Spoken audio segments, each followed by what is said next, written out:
मुक़द्दस मुफ्ती सईद अहमद साहब फारूकी नज़रुल्लाह मरकज़, मैं और एक हमारे साथी दारुल पोखरण के उस्ताद हदीस मौलाना जमालुद्दीन साहब, हम असर के बाद उनके पास जाया करते थे कभी कभी। तो वो मदारिस के हालात पूछते थे कि आपके यहाँ मदारिस में तालीम कहाँ तक है, कैसे पढ़ाया जाता है, क्या तालीम होती है। तो हम जिस वक्त दारुल में थे, आज से तकरीबन 24 साल पहले, अक्सर मदारिस में हिफ्ज़ कुरान और दीनियात की तालीम ही होती थी। दारुल पोखरण में भी उस वक्त अरबी पंजम तक की तालीम थी। तो हज़रत सुन करके फरमाते थे, तुम्हारे सारे मदारिस मेरी नज़र में मकातिब है, तुम्हारे सारे मदारिस मेरी नज़र में मकातिब है। फिर फरमाते थे उसकी वजह क्या है। तो हमने कहा वजह भी बता दीजिए कि हमारे पालनपुर के खास तौर से उस इलाके के अंदर जो आपके मदारिस में तालीम होती है वो पूरी तालीम हमारे मकातिब में अंजाम दी जाती है। अरबी चहारुल तक के बहुत से ऐसे मकातिब हैं जो मदारिस की शक्ल में हैं, लेकिन वो मकातिब है।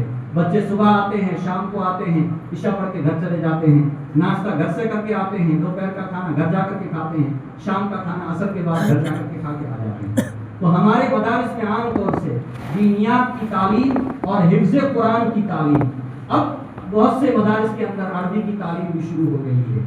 तो हमें यहाँ रहते हुए इब्तिदा से जो बच्चे हमारे पास आएंगे, उन बच्चों को कुरान की तस्हीह, अकाइद की तस्हीह, और इसके साथ आज अगर एक कैद लगा दें तो बहुत अच्छा रहेगा, अकाइद की तस्हीह समझाने के साथ। वरना हमारे मकतब के कितने बच्चे जिनके अकाइद सही थे, लेकिन आगे जाकर के ना समझी की वजह से वो गलत रास्ता इख्तियार कर लेते हैं।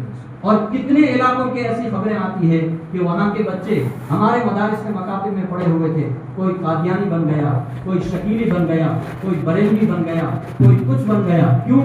अकाइद रटाए तो गए थे, लेकिन अकाइद को ज़हन नशी कह के दिल और दिमाग के अंदर उतारा नहीं गया।